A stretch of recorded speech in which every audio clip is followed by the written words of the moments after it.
Oh, wow. Ooh, wow. Oh, wow. Oh, wow. Oh, Okay, you guys ready? Cheers, family. Cheers. We have a full house here today. Let me welcome everybody back in New World Old Soul. Thank you so much for being here. We have the curly ladies And on the this curly side Kaimani. The of the curly table. boy. Curly boy over here. This is Kaimani's first appearance here on the podcast. Welcome, son. Thank you. It took us a while to talk you into this before you were like, Yeah. I don't know. It was just weird. is it intimidating? It is. It's a little intimidating. Why? I don't know. It just is. Kaimani's our quiet child. Would you agree with that? Yeah. Not privately, No. but No. when we have cameras out and about, he becomes very silencio. Right? Yeah, most of the time. The silent thinker type. So we have the kids in here today. This is Nevaeh's third appearance in like 3.5 weeks. I know. I think Taking over the podcast. in 3.5 weeks. I think it's been more than 3.5 Maybe we weeks. should just fire dad and then you and I can just take over the podcast. Curly I'm Girl not opposed to podcast. it. I'm not opposed- Does that mean less work for me? Because I'm not opposed to it. The Curly Girl podcast. People will be like, we're not watching this. This is about hair. Let me ask you first, because I think this is the first time that 4 of the 6 of us have all been back here together in the tiny home. Isn't it weird to come back in here? Because we were just talking about this. We never collectively spend time together in the house or in the tiny home now that we are in the house anymore, which is really weird because we lived in here for 2.5 years. Yeah. Does it feel weird? Back in here. Yeah. This to is be where back our in here. TV was, and this was where our couch was. This was our living room. This was our living room. I feel like the only thing that feels weird is how small it is. And it didn't feel small at the time. That's always my takeaway too, is I can't believe the 6 of us were in this tiny little space So small. for as long as we were. But we were thankful for it. We were so Getting out of the thankful for trailer. Were you excited about moving into the tiny home? Yeah. The trailer was just terrible. You didn't like the army bunk? No. If you ever joined the Navy, that's what you're sleeping in. And it was like this high above my head. Every morning I would just I would hear it. Remember when we'd be like, oh, Kaimani's up. Dunk. You would think you'd learn after a couple of goose eggs. That was good times though, right? Do you guys look back fondly upon that era, that time period? no. Really? Not at all? The getting out of the trailer and then like everything past that was good. I did not like the trailer though. We did the trailer for 9 months, which was even crazier. The fact that the 6 of us were in that stinky, what became a very stinky trailer for 9 months. That was a really small trailer, too. It was tiny. It's a lot of breath in there. A lot of moisture. A lot of condensation on the windows. Oh, man. Yeah, we got real close in that period of time. It was hard. It was. I think that was a really hard thing with the kids was, hey, guys, we have this dream. We have this idea. Come on, pack your stuff. So there's definitely like that. We're always checking, like, was that okay? Like, was it miserable? And you're like, no, I hated that part. Like, there's guilt that's associated with that. But at the same time, we hope that the journey of it taught you guys something and like added some value. Did it? It taught me to appreciate a full-size bed. And toilets, Toilets. And that. dishwashers.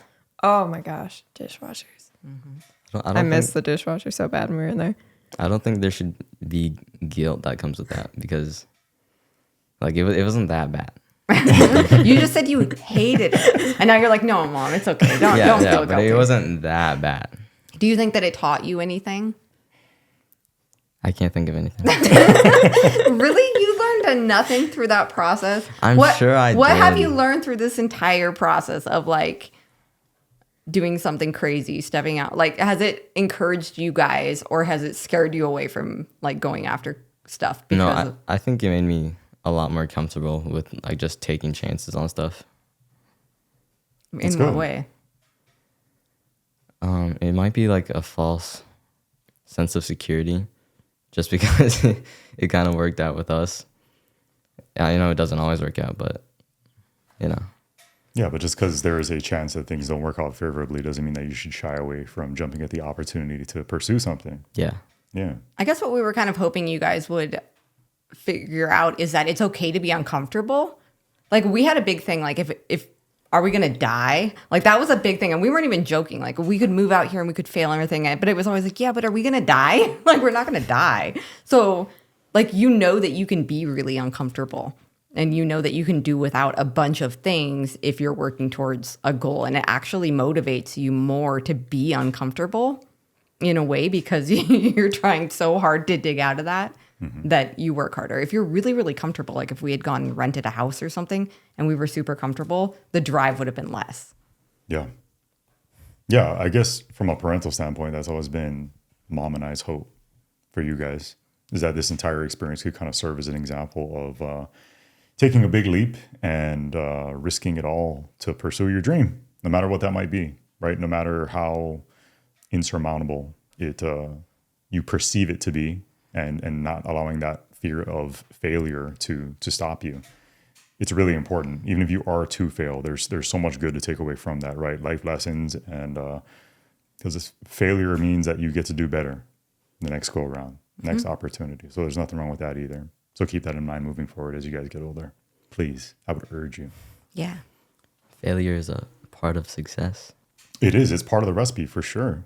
I mean, this hasn't been a complete success. There have been very many small, fortunately, very small, tiny failures along the way that we've had to overcome or learn from. But in the end, you're better for it. Right? And that's always the case in life. Yeah. Well, you guys have had kind of a unique childhood in pretty much from the get-go. I mean, you're homeschooled, which is unique. And I mean, a lot of people homeschool now, but it's still considered unique. You've kind of lived non-traditional childhoods. I mean, it was more traditional back in the day, but now living out where we do, and even where we lived in Washington, it was just very different. So what do you think you'll take from that? Like, what will help you in the future? Like, do you want to live the way that we live now, or do you want to seek something different? No, I definitely like living, like, not isolated, but We're not isolated. away We from don't live on people. Mars. We live in Idaho. away from like a lot of people. So you don't think you're going to be a city boy? No, definitely not. Oh, okay. I thought maybe that you would want to go out there and see some of that stuff. I'd probably go to cities, but I wouldn't stay there for a long duration of time. And Nevaeh.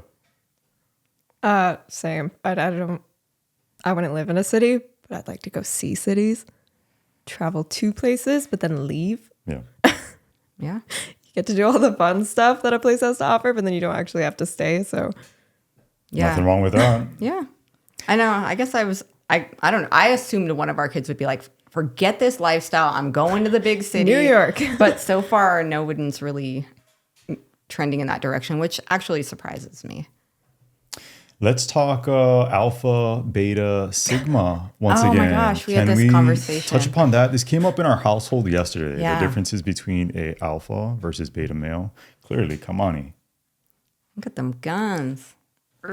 alpha male in the making. I don't think so. no, you don't want to be. I'm a Sigma. Sigma, you're a sigma. Yeah. What is the slang definition for a sigma? Because this came up the yesterday. beta has a different No, that's not mine. There's opinion. just Sigma's been a term, but then Sigma became like a meme. Explain. It's been slang for a type of guy. You're basically Batman. Think Batman's personality. Everybody loves Batman. You're like serious and you like to self-isolate. You only trust a couple people.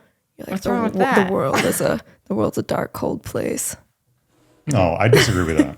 That's the slang definition you're saying? Yeah, that's Batman basically is Sigma. like but you're how they make fun of. What is the Sigma actual males. definition? Because this is what came up yesterday. it's like an alpha, except you don't. No, Like an not alpha, really. but different? It's considered a lone wolf. So when they talk about wolves, there's the alpha wolf that will want to seek out that leadership role of the pack and then expect kind of the pack to work for them.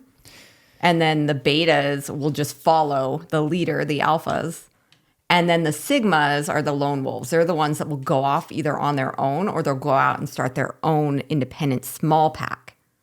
Okay, what does it mean to be a sigma? Unlike an alpha male, sigma males are more introverted and seek to dominate themselves. In other words, self-mastery. On social media, the term is often used to describe the idolization of masculine characters from films and TV shows or celebrities. Batman. So this is a different Batman. Yeah, this is a different definition than we found yesterday. But as we were reading the one that we found yesterday, I pointed out that this encapsulates me to a T almost. Not with this definition per se, but yeah, it's interesting because you started giggling to yourself. Why were you laughing? It's just kind of a meme. They say if you call yourself a Sigma, you're not a Sigma. It's just a joke. You can't be a self-proclaimed Sigma. Dad was walking around the house going, I'm a Sigma. And it Well, was just because a of little what funny. we read yesterday, I was like, oh, I've never heard that definition, and it applies to me completely. I think both of you guys, well, you guys are like pretty much the same person. So Bro, in looks and personality, and you're welcome. you just cloned yourself, Jeremy. You just made another you. I'm okay with that. Yeah. Ooh, imagine if the clones keep going. And then there's just like a little Kaimani and then a He's little... not going to be a total clone, though, because he's going to be taller than I am. I hope so. I hope so. We all do, son. We all do. Then you'll be 6'7". Yeah. If I'm 5'8", like I'll be ecstatic. Whoa. Hey. Oh yeah, my bad. I mean, 6'4", Dad. Just Yeah, wanted- if I'm 6'4", that's like good. I'm with you. You better drink your milk, kiddo. We've had a lot of discussion with Nevaeh since she's been in here many times before about her future and what she kind of hopes and dreams of for herself. What do you envision for yourself the older you get? You were turning 14 here soon, which is crazy. Yeah, in a matter of weeks. You're Insane. my birthday baby. No, now you're trying to Yeah, see, we have a water thing down too. the fist bumps. Yeah.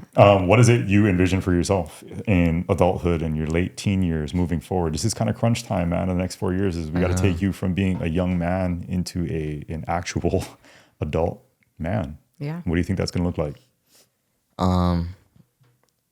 Obviously, I want to be like successful and comfortable. What do you mean by that? What is successful to you? Because there are many measures of success. What does that mean to you? I don't know, like You mean successful. content in life, like happy and fulfilled? You mean financial success? What I don't think contempt in life like exists. You don't think contentment No, exists? I don't think anyone's content. Content. There's an N. That's an M. I know it's a confusing one. We're going to work on that. Yeah. So you don't think contentment exists, though? No. What do you mean? You don't believe in that? I don't think you can ever reach contentment. I know it's a tough one. It's a tough one. Contentment. That is Yeah. a weird word to say. I think you'll always want more. You think that that's a good thing, though? No. No. I agree with you. I think it can be at certain stages in your life to always want to be going, but then I think at some point in your life you need to find contentment. And sorry, I know that's a big question, especially when you're 14 years old, and this will change and evolve over time. It will. I think it's just so funny to have these opportunities to document these responses the younger you are, because you'll look back on them and we'll have a fun little chuckle to ourselves. I have full faith in you that you will be successful in many ways, in many categories in life. But I think contentment is something that, like kind of like Mom just expressed, is something that is important. It's something that you should place an emphasis on, and it's easier said than done for sure. But I think, can I speculate on your answer? And you are somebody who is incredibly self-driven and self-motivated. You order books for yourself. You keep tabs on measurable, like the working out, right? You're all about self-improvement and maximizing your end results, correct? Yeah. So do you maybe view contentment as something that can hold you back from really maximizing those results and being the best possible version of yourself? Yeah, I definitely think so. Like if you're content, like we'll use the working out as an example. If I was just content, like I wouldn't go like super hard in the gym. But since I always want to be getting like bigger, I'm gonna go like, I'm gonna really maximize everything I can every day in the gym. So yeah, contentment is good and bad. Okay. Makes sense. I get where you're coming from. Yeah. Well, so do you think that we have done, either one of you guys, a disservice with our lack of structure in our house? So I would consider us not a structured household. We weren't structured even when you guys were babies. We didn't have nap time and meal times. And it was kind of a like free range sort of household. And that wasn't on purpose. And it wasn't out of laziness. No. It was, we kind of started to watch you guys develop into your own people. And it was really interesting to just watch that and kind of let you be. And that sounds like we were really hands-off parents, which we weren't. But they shouldn't have been laughs. No, that's not the case at all. Like if anything, I'm a total smother. But we just weren't really structured and rigid in this schedule. Like people that had this schedule, like I have to go, it's nap time. Like I never wanted to live like that, and I didn't want you guys to live like that. But then when we started schooling, it was sort of the same thing. As long as we get the daily lesson done, we get it done. But there's not necessarily like we start homeschooling at 9 a.m. and then we do math till 11, and then it wasn't never like that. So you guys have never had to wake up, be somewhere, have a schedule, and be told like where to sit and what to say and what to memorize and what to recite. So do you think that is a benefit to you, or is that going to hinder you? I mean, I feel like in some ways it makes us very uncomfortable with the idea of having certain times to do things. Like if we have to get up in the morning to go do something, if we have any kind of event to go to and it's at like 9 a.m., we're like, oh my God. I gotta wake up at like 7. I gotta wake up, and then I gotta get dressed and do this and then be in the car and then get there before I'd even wake up normally. So it's like, that's why we always show up like an hour early to everything, because we're so paranoid about having to be somewhere. That's more me than anybody else. But get in the car. You guys always make fun of me. This is something else that has been happening lately. So you guys are getting older, and Gosh. you guys are making us feel older because you started to mock us Yeah, we're the brunt of the jokes and now. make fun of us. Just them two. did Just we the two mock of them. Come on. What? They said we mocked them. You had AI make songs about us aging That was. and then read read them to us. It wasn't about you. Mine The was song about perimenopause No, it wasn't. And mine was about balding and low T. and low testosterone. You guys are mean sometimes. it wasn't. Wait till they start aging. Yeah. It wasn't specifically about you. So you're not even going through menopause, Yes, it so it couldn't was. be about It was you. perimenopause. That's not what the song was about. The song was about menopause. We asked, those are the things they joke about. Mockery. Dad will sit there and be like, oh, my hairline. So they joke about it. So we're like, we're going to make a song. Yeah. And then Anyway, I don't remember where I was going with that. You brought up the whole question of rigidity with scheduling what do and you everything. think? Do you think that that's going to be a strength or a weakness for you? So obviously, I like not having a structure right now. You don't want anyone to tell you what to do. But why? Because it's just nice. Is it just freedom? It's convenient. I get to wake up at like. No. I'll be. Don't wake up late. That's a bad habit. I know. But like, it's nice, you know. For somebody with so much personal discipline, yeah, the waking up is always hard for you, as it is for a lot of 14-year-old boys. I always give you a hard time about that, right? I know. Daily. Yeah, daily. I'm like, get up, get going. Time is finite. Take advantage of it. Maximize your time, maximize your day. But so mom and I's philosophy has always been like, because I think to say that they were like completely structureless is incorrect. That's not. We just didn't have a rigid schedule. We had structure, just not a schedule. We always wanted you guys to feel as though that you could pursue your passions. That was our entire thing, and we didn't want to steer you. That's why Eli's into rodeo and being a pilot and all that. You were into music. You were into working out. Kira's into, what is Kira into? art. She loves art. art. She likes makeup. She likes Cooking, she has a baking. very eclectic mindset. And yeah, we never wanted to steer you guys. We wanted to take the things that God instilled within you, and we wanted to foster those passions within you. And we always wanted to keep things as flexible as possible so that you had free time to pursue and work on those passions. But at the same time, you've always been very clear on boundaries and rules, even though we've never really had to reiterate it. You just kind of always knew what the expectation was. Right? Yeah. So I think to say that we were completely aimless isn't entirely accurate. I didn't say aimless. I know you didn't say aimless. I didn't describe it very well either, though.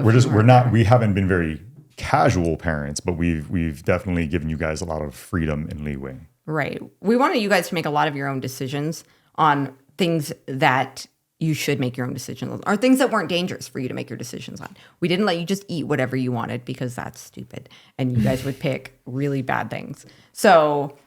But we tried to give you a couple options. Do you want to have eggs or oatmeal? And then you got to pick. But we tried to have minimal rules, but we had really important rules. So what would you say were like some of the rules in our house that like are absolutely like, these are the rules? Nobody has got something. What? Oh, no, I was just thinking. Rules in the house. Like, are we talking right now, or just throughout childhood? Like overall throughout, what expectations? are like family rules? Yeah. Family rules. Like where like we can't do that. Family first. Don't pick on each other. That's Don't a hurt big each one. other. No, being mean to siblings was probably like the number one rule in our house. Don't be mean to siblings. So you can joke, like you guys are always you're always joking around with each other. Making up songs about balding and such. Yeah, well now now the jokes are on us. We didn't do that. AI did that. That was ChatGPT. You prompted it. We did. ChatGPT. But yeah, that was probably the biggest one is like be respectful of the family and siblings, especially because those are going to be your friends forever. You guys have been good buddies always, and you still are. I mean, you guys do duets together and like all Me kinds and of Kaimani. yeah. Yeah, always.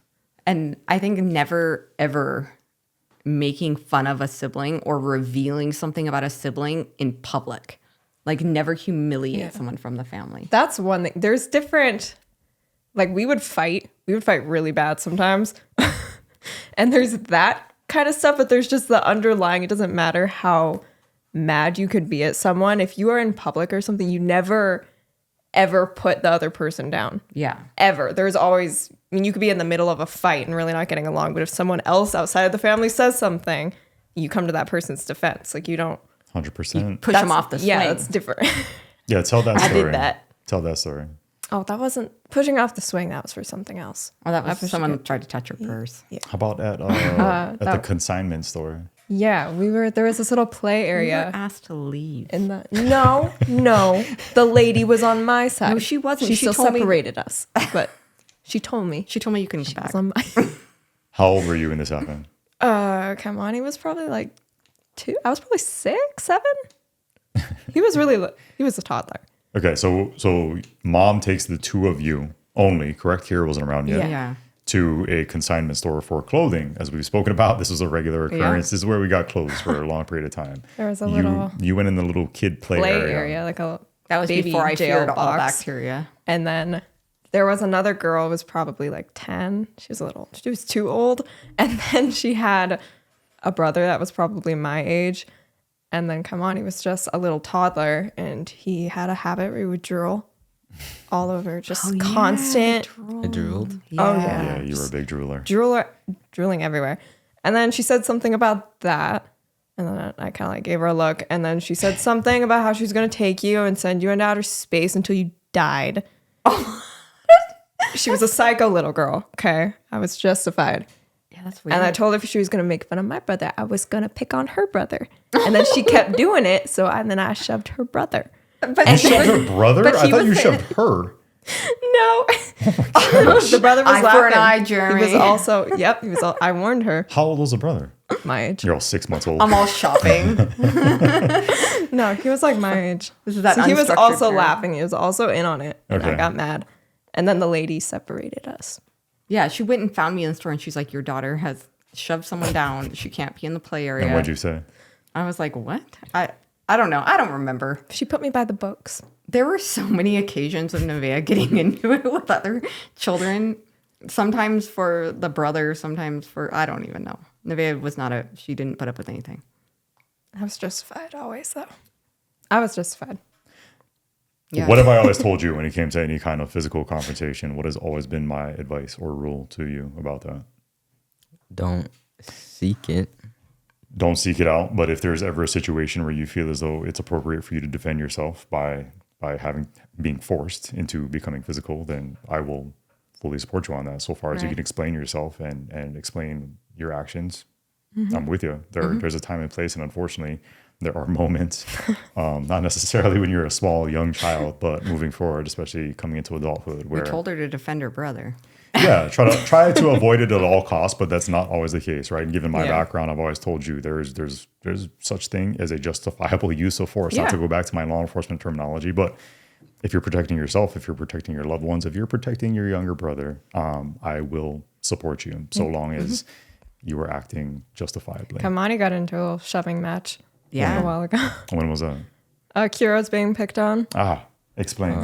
Yeah. Kira was being picked on.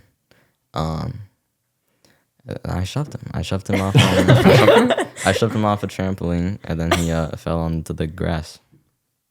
And then he got back on. I shoved him off the trampoline again. Just a second little warning there. Yeah. I have no problem with that. Kira's very small. And it wasn't an older, bigger boy that was picking on And her. he made her which is- cry. And And was the- being physical. He was being a jerk. So And the expectation with you has always been different, right? You were in a situation to where you were a male. You have an older sister to watch after, especially later in life. And you've always growing up had a younger sister. And what have I always told you? To protect them. To protect her and watch after her, right? That's your job and your role as a big brother, as an older brother. And it's kind of like it's my job when it comes to all of us collectively as a family, or it has been, until one day I will be old and decrepit, and then that will fall upon who? Me. That's right. That's right. Then it's your turn.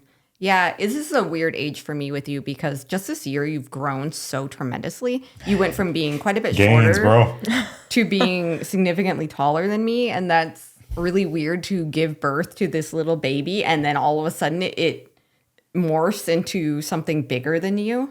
You're like, how did I do that? Like, it's like watching sea monkeys get big. It's incredible. It really is weird.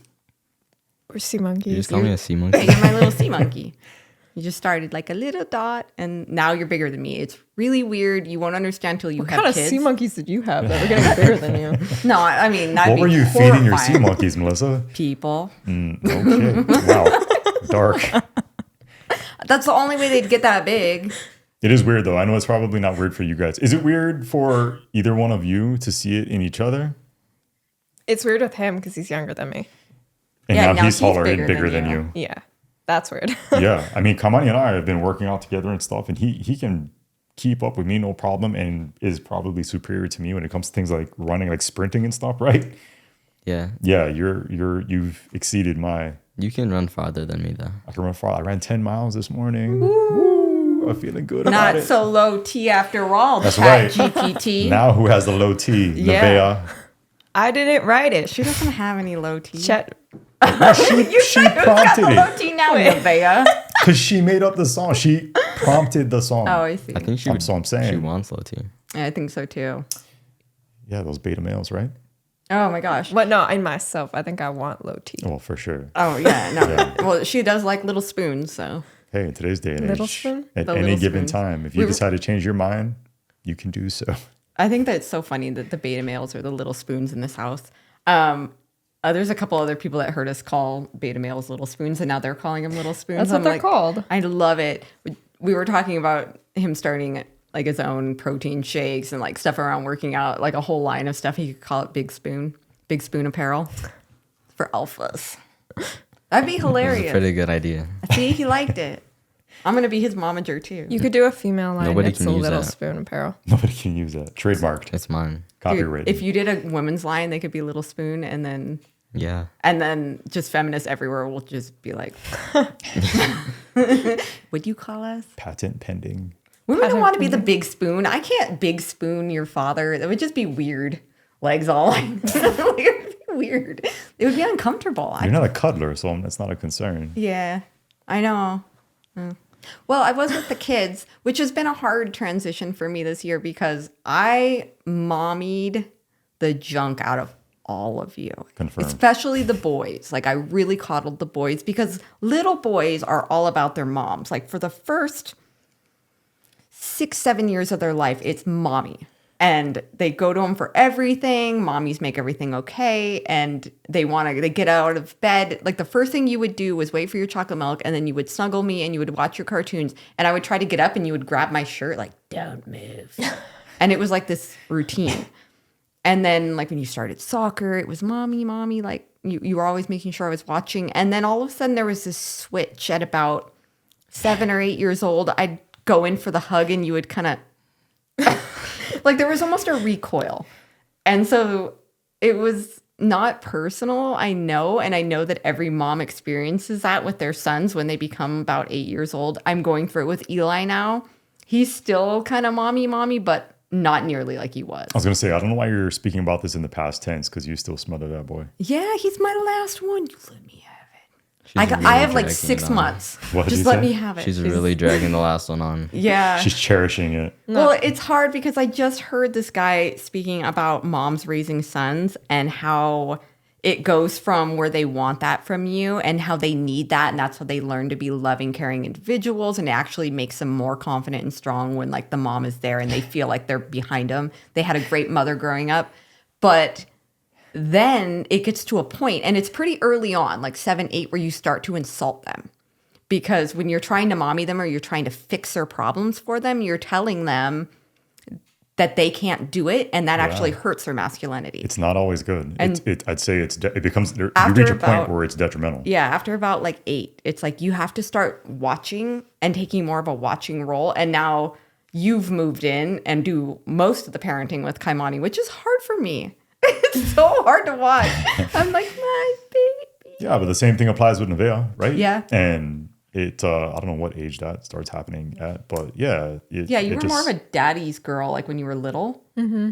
And now you just talk to me about everything. You're not like, hey, Dad, what do you think of this boy? Like, and now it's Mom. Yeah. And then you're probably asking everything to Dad because, I think because you're not asking me. Why don't you ask your mother? Yeah, but it's different for boys too because it's hard to like. Why don't you ask your mother? Because I don't think you're gonna like anybody. Oh no, the girls know I won't. But I'm just joking. I'll try. I'll try to find a good one. Are you gonna like anyone he dates? We're gonna try. We're gonna try. But if we don't like her, we're not gonna let her in. See, but me and Mom would know though. Yeah, because we're women, we could read other women. Well, can we apply that to the male side of things too? Because I got some words of wisdom for you. I'm just saying. I mean, sure. I think that's just how it works. Kaimani's I feel like any girl, if she went to the gym, he likes gym girls. If she had red hair, he likes redheads. Like redheads. I know. How did that happen? No, because I always say I don't like redheads.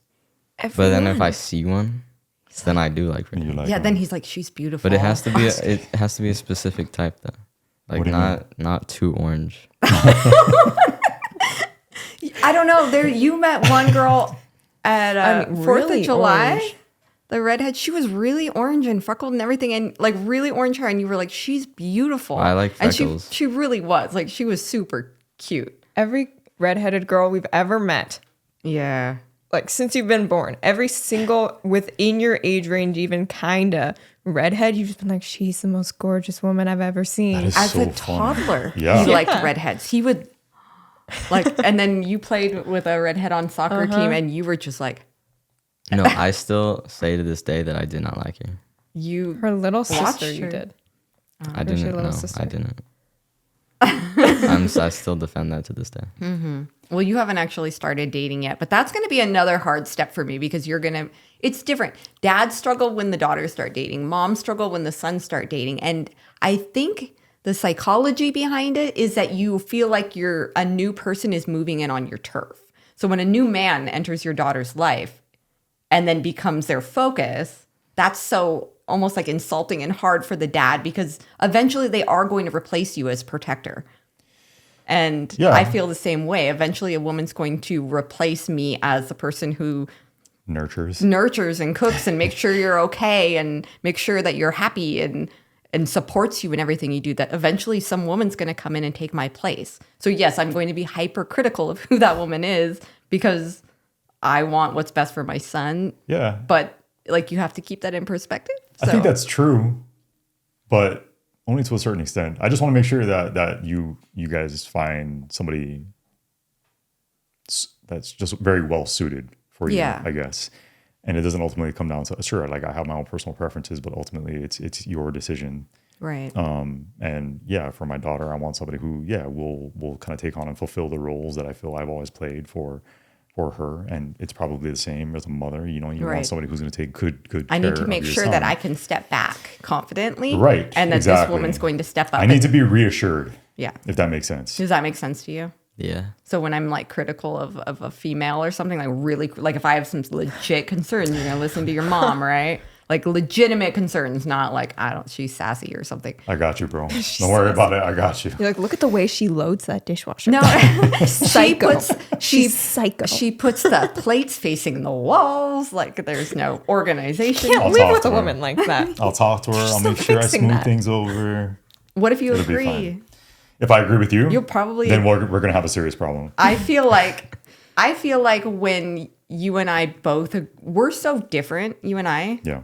Like we blend well together because we balance each other out. But when we both agree on something, I feel like there's probably some truth in that because there's no way that we're both that crazy because we're so different. Oh no, we're pretty crazy. I know, but we're so different though at the same time that I feel like when there's something that we deem as being very important, whether it's a rule or it's like a yes on somebody or a no on somebody, if we're both seeing eye to eye on that, I feel like there's truth in that. Do you guys think that mom and I are crazy? Answer honestly. Zero pressure. Crazy's out. Answer honestly. There's a range What's of the crazy. what's the definition of Maybe crazy? not maybe crazy is the wrong word. Mom and I view the world very differently from most people. I think most, like 99% of people view the world one way. I think mom and I fall within that 1% of being borderline fringy on most things. And let's be real. We're in a 1% category. I'd Yeah. say we're in like a 10% category. I think we view the world through a very different lens than most people. Absolutely. Yeah. I'd say that. Yeah. Oh, Did you guys- think that you've been raised by some corkies? I'm not saying that that's a bad thing. I'm not saying that it's a good thing, but what are your thoughts on that? Because that's for sure true. I don't know why you try to argue otherwise. We're very different. Look at the way we live. Look at the things we've done. Okay. I just think it's funny that you guys say I'm the social butterfly of the family. I'm so introverted. She's a social butterfly. You They're like a always like- cocoon. Oh, she's just a social butterfly. I have like 2 friends. I'm super introverted. Yeah, but you have a desire, which is totally normal at your age. You have a desire to like meet people and learn about them. And like mom and I just want to live, to go back to that Sigma definition, right? For me as a man, I just want to take care of like my little bubble, my family. And like our world here is very small, Yeah. which when you're 17, 18 years old, it can become a source of conflict. But for us, it's kind of the dream that we set out to achieve for ourselves, which is why I say we're so different from most people. But what do you think, Kaimani? I think it's a good crazy though. Like, because you look at the world through a different lens than 99% of people, but it's a good lens. You think it's fair? It's a fair assessment. It's not like over critical. Yeah, I think so. Are you happy with the way that our life has played out since we collectively as a family? Like this is a journey that all 6 of us have really sacrificed and worked hard for. Do you think that it's all been worthwhile? And are you happy with where we are in life Yeah. together? Yeah, Yeah? definitely. Everybody's happy, healthy.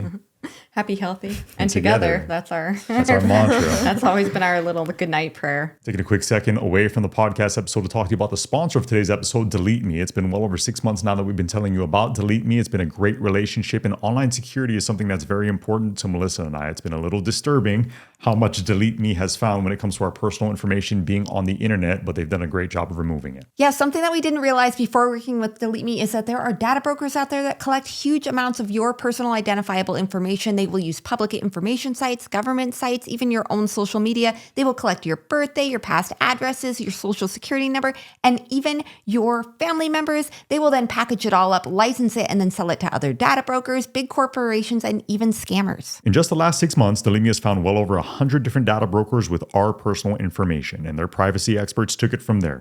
They've removed over 500 listings with our personal data, and the best part is they'll continue to scan the web, making sure our information doesn't pop up again. So we signed up for a family plan under Delete Me. That way all of our family members were protected under one plan. This can be especially important for your elderly family members, as unfortunately they are so oftentimes a target for these scammers. To give Delete Me a try and take the first steps towards protecting your online security, just click the link below or go to joindeleteme.com/GSL and remember to use our code GSL to get 20% off all consumer plans. We want to thank Delete Me for sponsoring this episode of the podcast. Let's get back to our conversation. But happy, healthy, and together. We used to teach them that when they were toddlers.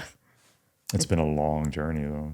It has been. Yeah, it'll be really interesting to see because all of you guys are so different. I think that is from the lack of structure. I don't even know how to. I think when you go to school, you're told like Schedule? I don't know how to describe it. Yeah, I don't know how to describe it either. But you've really been allowed to be who you are and learn at your own pace. And I mean, some of you started reading when you were 4 and some of you started reading when you were 8. And I just would read like when people were ready and know that by the time you're 10, everyone's going to be at the same spot, you know? And it was never like forcing you guys into stuff. And if there was something you really, really didn't like, you didn't have to learn it, but you didn't have to master it. And we didn't play on that and build on that because that's something that you didn't enjoy. So that's not going to serve you in life. And so we would try to like find your interests and things like that. So I'm hoping that it's not a detriment, but we don't really know because you guys are our guinea pigs. Don't let us down. No pressure. Yeah. I feel like what it is when you don't go to school, you don't start operating in the same kind of social norms as everyone else. Yeah. There's certain things that just everyone does or everyone doesn't do.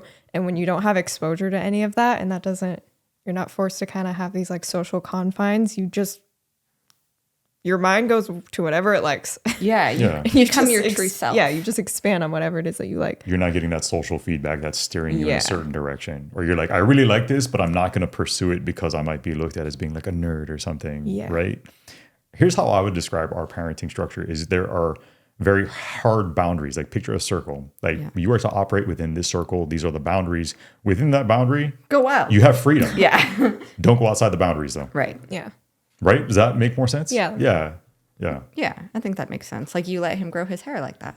The hair is a point of contention for me. I'm not hair? a huge fan, but you know what? He pulls it off, and since I'm losing my hair, I'm Let kind him of like, have it. Let him do have whatever it. you want. Enjoy the hair while you Yeah. have it. That hair's trendy right now though, so it's fine. I know it's trendy. It's just different. He's from- joining the curly girl crew.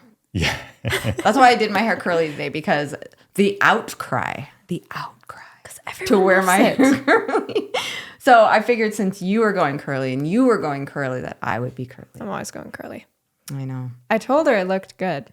She didn't believe me. She was like, oh, this looks so bad. I shouldn't have done this today. Until every single comment on that last podcast, the one where she had her hair curly, was about her hair. Yeah, I like mom with the curly hair. So good. I like mom more natural though. In most ways. Like I'm not real big on the heavy makeup or anything like that. Otherwise, like That's good because I don't know how to do that. yeah, but you're far more glammed up now. Like we talked about our life before, like always having You wanted me to cameras look on. like that? I part of me kind of misses it. You guys remember when we were living in Battleground, how mom would roll throughout her day? I mean, living her best life. Yeah, but I wouldn't dress like that now that the kids are older. Like they were toddlers, so Yeah, it didn't that's matter true. that I didn't wear a bra and I also used to walk around in my underwear. yeah, like we had little kids, so it was different. But I would never do that now with a teenage son. Let's paint a picture of like what our day Horrifying. used to look like. We would wake up,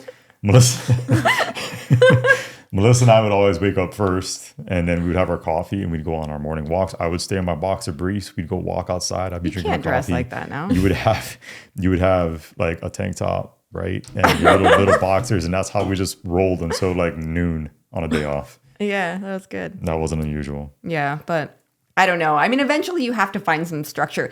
So I think the hardest thing would be if you lack self-discipline in the way that we raise the kids, that's where it becomes a problem. If you're not self-driven and you can't self-organize what you need to do, your priorities, and actually get things done, it can be huge as far as being a detriment, or it can be a great source of freedom to grow and develop something. And also, I don't know that you guys will ever be happy in a structured environment because you weren't trained up that way early.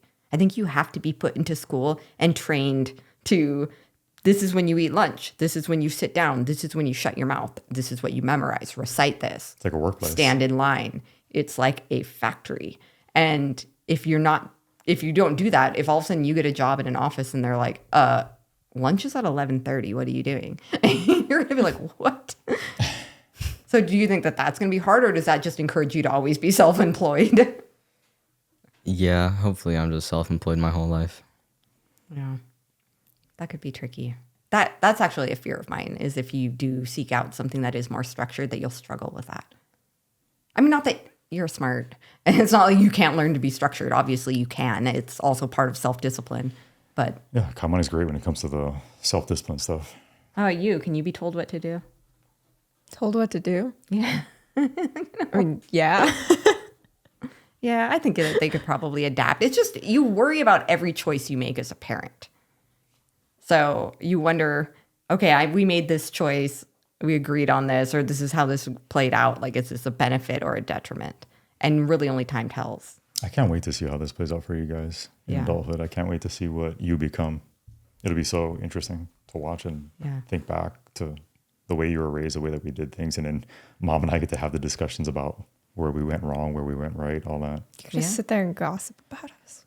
No, but we care about you guys, and we're gonna watch how things, change and just what happens to you over time. And of course, we're doing it with that caring parental eye. And you guys will do well. I'm very confident that you guys will thrive. And we've invested a lot of time and energy, and we've had, how many discussions have we had over the years about these really big things, right? The things that ultimately really matter, and making sure that you have your priorities as in check as you possibly can. Not to say that mom and I haven't mastered by any means. We're figuring this out as we go, especially with you being the oldest. We've talked about that before too.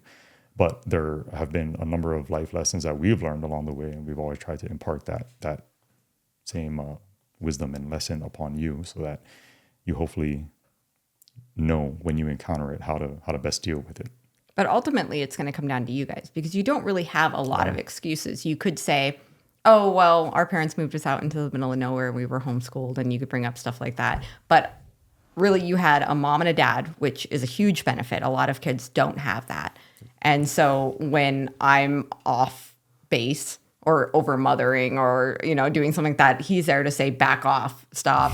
And then when I feel like dad's coming Everybody in. laughs. I'm a fixer. And so it's really hard to see a problem that I can fix and not fix it. It's a conscious decision to watch it play out. But again, that can be a detriment. I know. So I'm working on it. They're getting older. I feel like I've backed off a lot, like pretty much with you. There's little things. A little bit. You ask me for help all the time. Then when I'm like, nope, you need to figure this out. You're like, Mom. You told me to figure out my taxes. I was like, I you want me to go to jail? Next to you and told you every button to press. I helped you. But it's a conscious decision. But ultimately, like, it's going to, like, we've tried to balance each other out at least. And obviously we still make mistakes. But you guys grew up with a mom and dad in a loving household. You never really wanted for anything except for maybe a flushing toilet for a couple of years. But ultimately, it's on you guys to now take control of your lives and make good decisions. So you have the building blocks that you need. You have an education, you have parents behind you, and you've got your siblings, you've got a strong family unit, you've got a place you can always fall back if you need to. It's the decisions are on you. So you have to make wise choices. No pressure. Because dad told me I have to back off. So I just have to watch. No, you guys will do fine. Yeah, I think so. Let me ask you, Kaimani, we've had discussions about just the whirlwind that our life has been for the last few years with doing YouTube and taking on this massive project of ours. What have been some of your favorite moments that have been really enabled by what it is that we are now doing with our lives? What's been some of the most fun things to come out of our YouTube life? Definitely traveling. Traveling is what you've enjoyed? To like Hawaii and Texas and stuff. Yeah. Why do you think that is? Why what? Why do you think you've enjoyed traveling so much? Just because it's fun. It's fun to go to new places. Yeah. New things, new experiences. Yeah. Do you have one spot in particular that we travel to that you enjoy the most? Well, so far, definitely Hawaii. That's my guy. That's my guy. That's my dog. The food there is just too good. It's so good. All we did was eat. We ate the whole time. What, Kaimani, do you remember what you told me about Hawaii specifically? Because we had many talks about how Hawaii is special leading up to our trip. And then when we came back, you kind of missed it a little bit, right? Yeah. And what did you say? How did you describe Hawaii, the Hawaii experience? You remember? I don't. You said Hawaii is a vibe. Yeah, I do. Right? I hate using the word vibe, but that's like the only way to explain it. it's a vibe. It is. It's a feeling. It's just a vibe. It's a special place. And it's special, I think, the way that we did it too, because we stayed in a house. Like, didn't it kind of feel like home for 10 days? Yeah. Yeah. Airbnbs are way better than hotels. Agreed. That was Well, nice. it's almost a must with us. When you travel with 6 people, it's very difficult to stay in hotels. You guys kind of like it though, because then the kids get their own hotel room. So it's like, oh, kids' hotel. So you get a little bit of that freedom. You're all wandering around. Something else that came up the last time I think the three of us did a podcast together was me expressing just a little bit of my trepidation about the fact that it's always been a source of conflict for me including you guys in what we do and sticking you in the videos and losing at least a small portion of your own personal privacy. Is there anything that you can think of, any time where you have ever wished that we kept you off camera more than we did? No. No, that's good to hear. We've always made a conscious effort to kind of keep things as separate as possible. I hope you are aware of that and know that. Yeah, I don't think the camera's ever been invasive. Okay. Yeah, that's what I said. It's just, it's there, but it doesn't.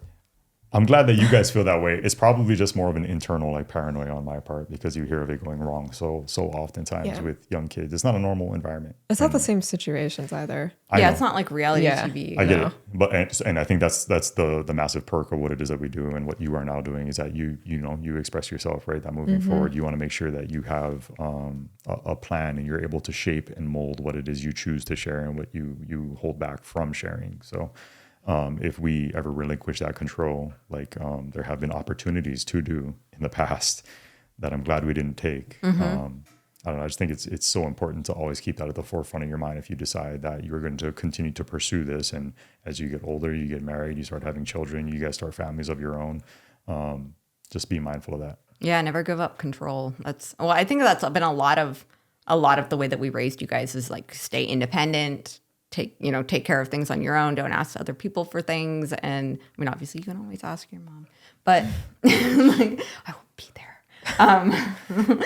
You like pick up the phone to call me, and I'm all standing on the front porch. I'm gonna try really hard not to. It's so hard. But yeah, I think we've just taught you guys to like maintain control. So you're talking about starting your own YouTube channel. What is that gonna look like? Do you even know yet, or is this just? I have no idea. You do get to meet some pretty neat people. You guys have gotten to meet a lot of the people that you watch and enjoy. And a lot of kids don't get to just be able to be in an environment where they get to walk up and talk to these big creators and stuff. So that's kind of been really fun to watch you guys just be like, oh, that's so-and-so, and be able to walk up and take a picture with them. Yeah, you guys have taught Mom and I about so many of these. I know. I know. I think half the people that we know about or watch are because you guys have put it on the television, and it's become like the only people I watch because I don't watch all that much YouTube. The only people I regularly watch are the people that you guys have turned me on to, because otherwise I'd be completely unfamiliar with them. Yeah. Like you guys have introduced us to a lot of like these young and up and coming creators, or creators that were huge on other platforms. I mean, you guys introduced us to Zach King, and then we had him on the podcast, but that was many years before we had him on the podcast. So you introduced him to us, but I think it was you that put him on the TV when we lived here in the tiny home. We watched TV that was right here. Yeah, we watched hours and hours of him. So it's been fun to watch you guys have some unique opportunities. And I think they actually have a better perspective on the landscape as a whole. Yeah. Would you agree? Compared to who?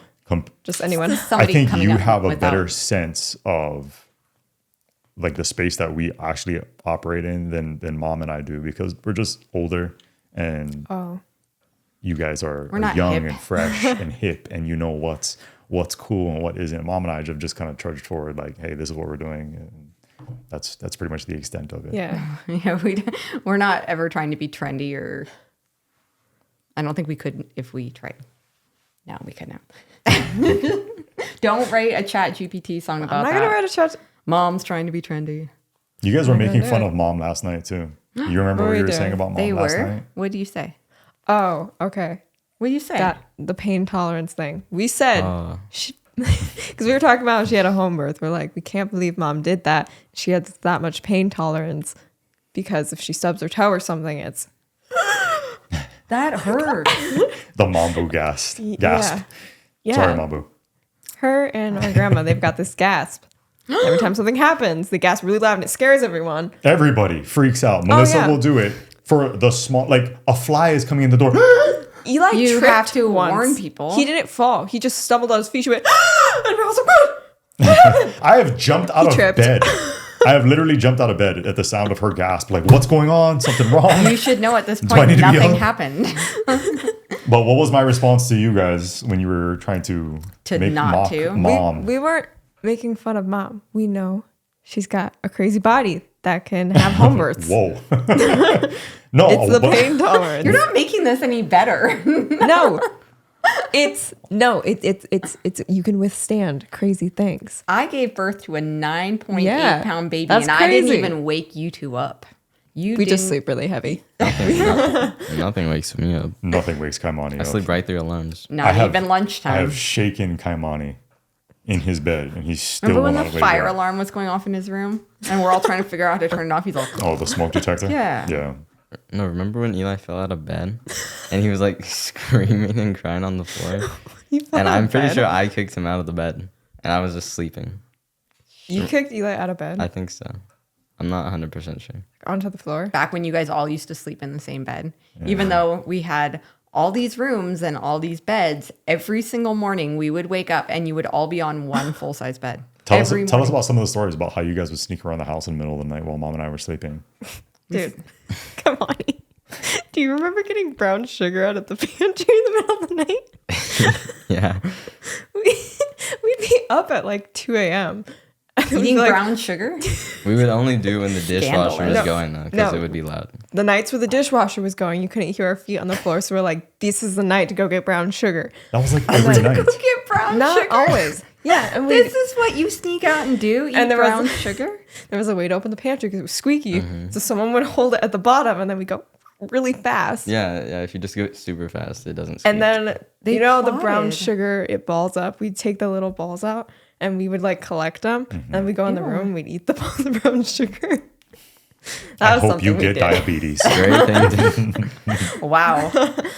We have lost control of our No, it's so children. weird because remember occasionally we'd be like, "What does that sound?" We'd hear like pitter Yeah. patter going up the stairs. We'd be like, What they're going? A lot of times we knew you guys were up there. There were so many times where we're like, whatever. We had a bonus TV room upstairs. "Yeah." So And then you, we'd You go thought up you there. would get away with it, or like we didn't know you were up there. There were so many times. well, I'm sure there were a lot of times that we didn't know, Probably. but in the times that we did know, we were just like, "Let them go, let them have fun." Well, I would wake up at like 5 a.m. so that I could play Madden on our PS4 before school. Wow, Yeah. it's good parenting. Well, at least parenting. he was getting up. Right after I get done saying, "Yeah, we just let him like have fun. Go ahead." He's up there at 3 a.m. just red eyed. I would watch Dad leave for work every morning. Yeah. You did? Yeah. What do you mean? From where? Upstairs? Oh yeah, and then he'd come wandering down. I'm like, what are you doing up there? I was playing Madden. Is that back when I was at SRO and I leave at the same time every morning? Yeah. Yeah. You guys remember the period of time where I was working swing shift for all those years? You probably remember Yeah. when I would leave in the afternoons and I'd be gone until middle of the night. Yeah, that was so weird. That was so difficult as a parent. Do you remember when you were really young and I was working graveyard? I don't think so. I remember whenever it was where you'd sleep in till like 11 just to catch up on sleep.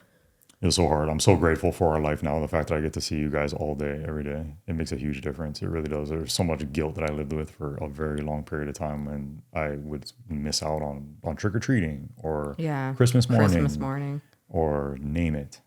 So Parenting is just a big ball of guilt, and then wonder if you screwed it all up. it really Like that's parenting in a nutshell. And then you feel guilty every night about something you did or said or didn't do or say. So I mean, you're just kind of messed up either way. And then you just wonder if you just screwed up like entire human beings. That's why we're coming on here asking about like reassuring. How are we doing? Yeah. And when you guys are 40, we'll ask again and we'll still wonder.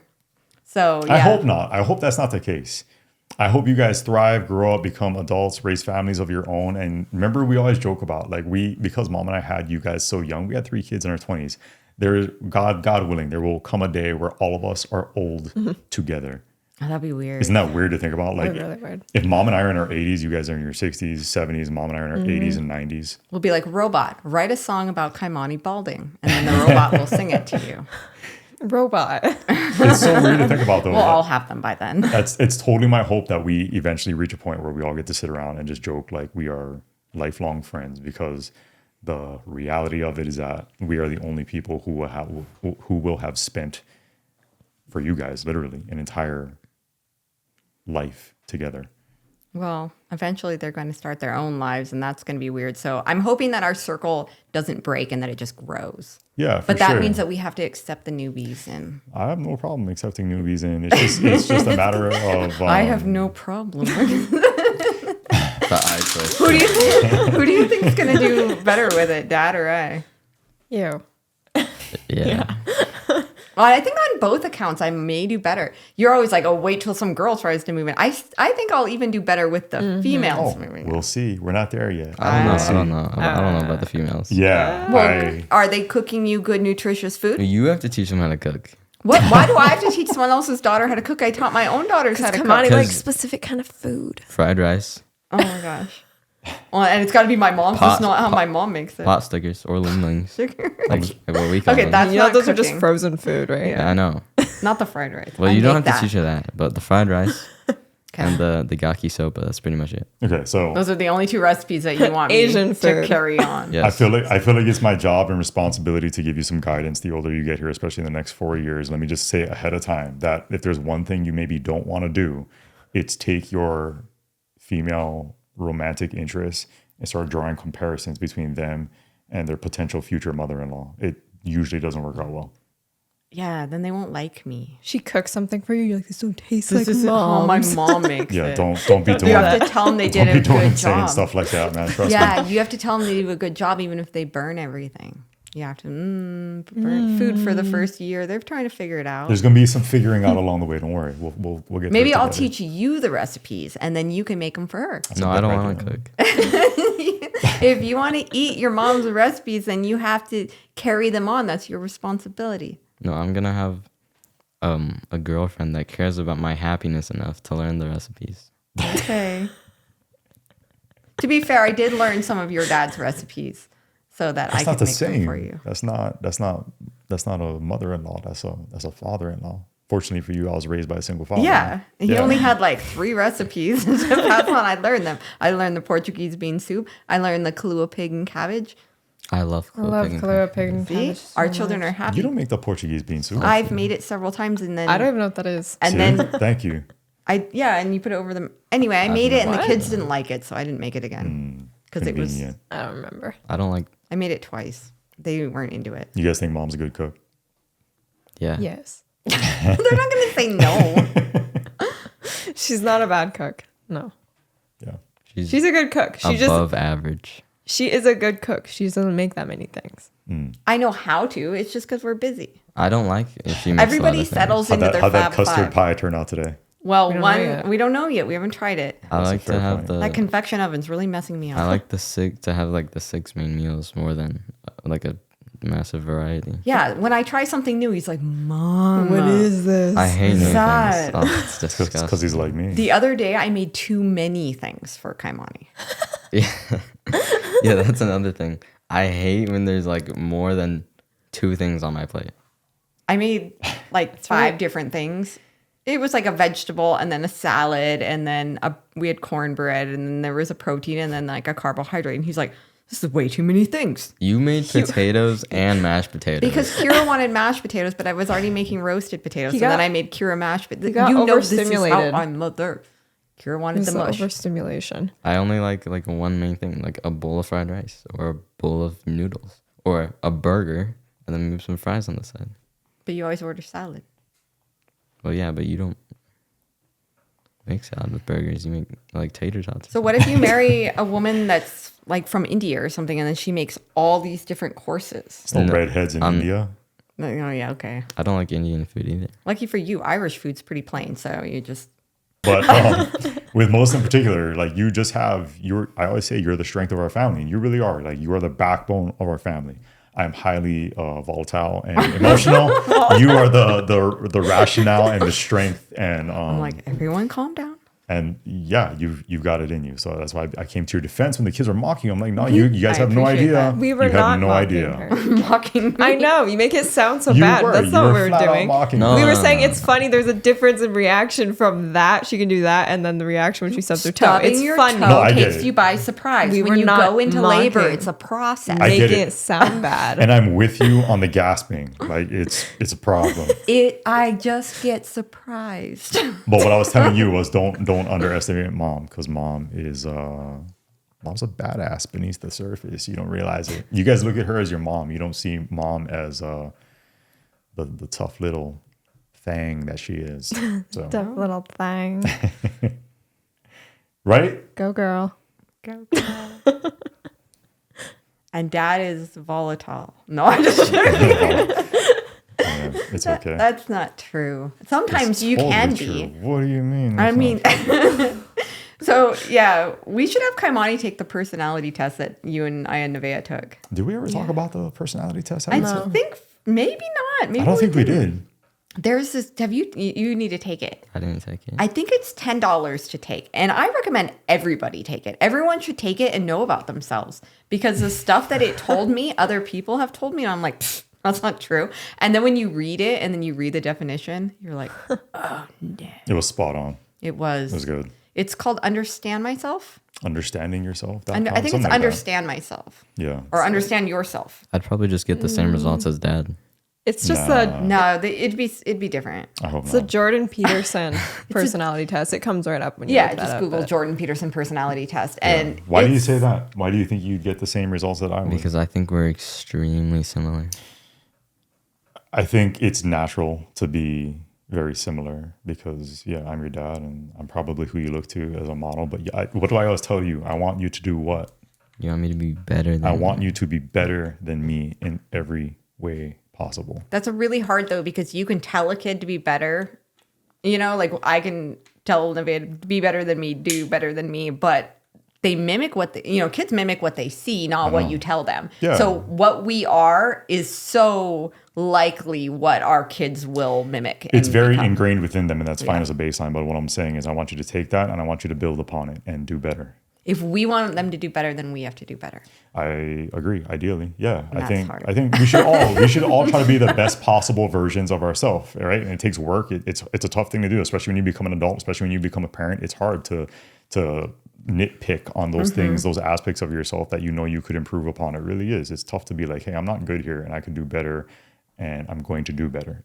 For some reason, it's very difficult. It takes being honest with yourself, and it takes being open to what the people around you who truly care about you are saying. Like, don't take it in that they're picking on me and that's hard. I think for kids, when the parents are saying, hey, you're screwing up and this is what you're doing, you have to take that and use it in a productive way because parents aren't saying it because it's enjoyable to nitpick at their kids or to insult their children or to tell them they're messing up. That's actually something we don't want to do. So when we do it, it's because we want better for you.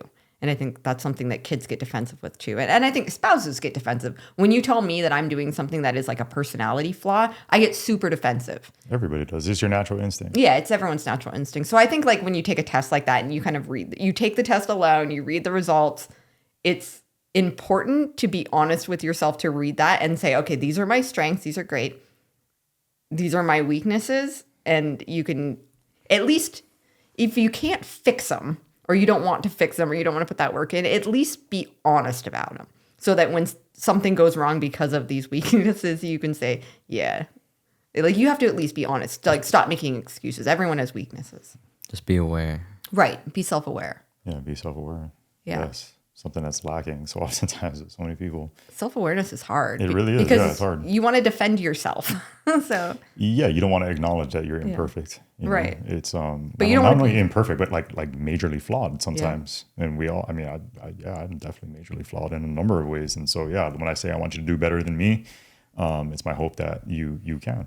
And Yeah. like I said, there are a number of categories and metrics and measurables, but ultimately, and I think I can speak for Mom on this, we just want to see you guys be happy in life and just be fulfilled, happy, content human beings and good. and good. Good is a big thing. Yes. Like, I would rather see you guys live God-fearing, honorable lives than be successful and rich and powerful or some status. I would rather you live a good, honest life than always be chasing something that you lose ultimately in the end anyway. Nobody takes anything with them. So it's better to be good and to stand on the right side and be moral. It's better to have moral fiber than a bunch of money. So, and in that pursuit of money and power, you can lose that moral fiber because you do have to make concessions in order to hang with the big dogs. And that's really hard. So that's where contentment comes in. Like, okay, I've done this. This is what I can do with what I have, but I want to maintain this level of morality too. And so I think when you're not of the world. Like we want you to be in the world, not of the world. And when you refuse to join in or to say none of you have to give up stuff. You have to join in order to reach the very top, or they will destroy you. I think that in particular is going to be very difficult for you guys, but just because of the times that we're living in. I think moving forward, but we have talks about this all the time, do we not, in our home, about how I think the world is going to become a crazier and crazier place in your lifetimes, especially. And so because of that, you need to be very strong in your convictions. And there are situations that can make that very difficult to do, but you need to remain steadfast in those convictions and make sure that you don't deviate based on these earthly pressures.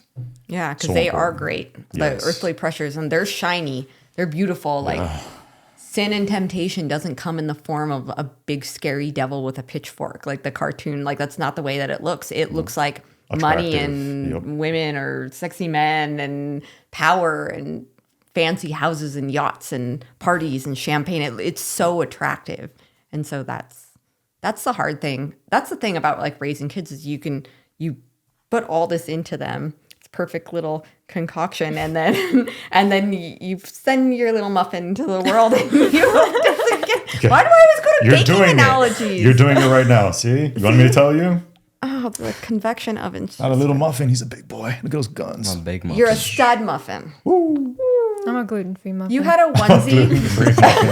Nevaeh's a gluten-free cookie. She's the one that's wrapped in the plastic at the bakery that's off to the side with the GF sign next to That it. costs twice as much as all the other muffins. Ooh, gluten-free taxes is for real thing. It's a gluten tax. The $9 muffin. Yeah. Yeah. Oh, you want coconut flour? Oh, you have a food sensitivity? That's going to cost you. Why? I'm the little mini muffin over there. That's like $12.99. Oh, Anyway, in summary, I hope that last part doesn't make us sound like the crazy people that I tried to point out that we are earlier. This is what I'm talking about. I mean, see? I think there's more people out there than you know that kind of had the same thoughts and fears and hopes for their children or their grandchildren. I think most people out there, I think the majority of people out there feel the same way we do when it comes to many of these things, but it doesn't always show itself in the same way. Like we live very extremely in a number of ways. We do. Look around. Look at where we are. We do things very differently from most people. So I'm not saying that it's not that we don't all have these same fears and desires and wants for our children. I'm just saying that it manifests, I guess, in our case, in a very extreme way. Yeah. Yeah. Yeah, we lived it out in an actual Yeah, I don't know. It'll be really interesting to see how you guys grow. You've got 4 more years before you're an adult. And it's funny because if you were to take that personality test today, it's going to be so different if you take it 4 years from now. Yeah. And we'll revisit that question of contentment as an adult. Yeah. If that's a thing. I think you're right. I don't know that it is a real thing. With social media and the internet and I don't know that you there's so ever much achieve comparison. contentment, but it should be something that you strive for because it's very important. Yeah. And it can torment you otherwise. Yeah. Agreed. Ask me how I know. Anyway, you want to wind this down? Yeah. Plug. Nevaeh Souza on YouTube. Thanks for being here. Thanks for coming into the podcast, Studio Kaimani. Our boy, a few words. Yeah. It's funny because, yeah, you've got a lot to say, and like your writing and everything is so insightful and deep and interesting. And then trying to get you to verbalize that is so hard. I'm like, no, this child has crazy thoughts and ideas. And then, like, if I ever say that, you'll just be like, wouldn't you like to know what they are? He's a good kid. Yeah. You've He's a been good very kid. easy to parent. Nevaeh, you've been a challenge to parent in so many ways because you test us continually, or you're a boundary tester. And so we learned a lot from that. And that's been like a lot of fun in so many ways.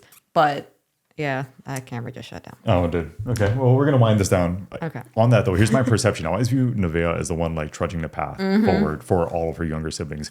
With Kaimani, you were very good, and I'm very proud of you for this. You're a very good older sibling. You are as well. Well, you're a good older brother, especially with Eli. And so I wanted to credit you for that. I always watch you guys when you're doing your own thing. And Eli and you are going to be like really close when you Very grow up. proud of you. I know you're going to be a good dad, and I can see it in you already. So we're going to wind this down. Thank you so much for being here. Big thanks to you guys for being here. Thanks. Thanks for agreeing, Kaimani. Thank you for It's been agreeing, fun. Kaimani. We'll see you guys next Wednesday here on New World Old Soul. Hope you enjoyed this episode. If you were watching and or listening on Spotify or one of the other podcast platforms, and then we will be back. New Good Simple Living video as usual on Saturday morning, 8 a.m. Pacific Standard Time. All right, cheers it up. One last time. Thanks, guys. Cheers. We'll see you next week. In the back of that 90-some Chevy. Well, she's hotter than hell, I'm higher than gas, she's sweeter than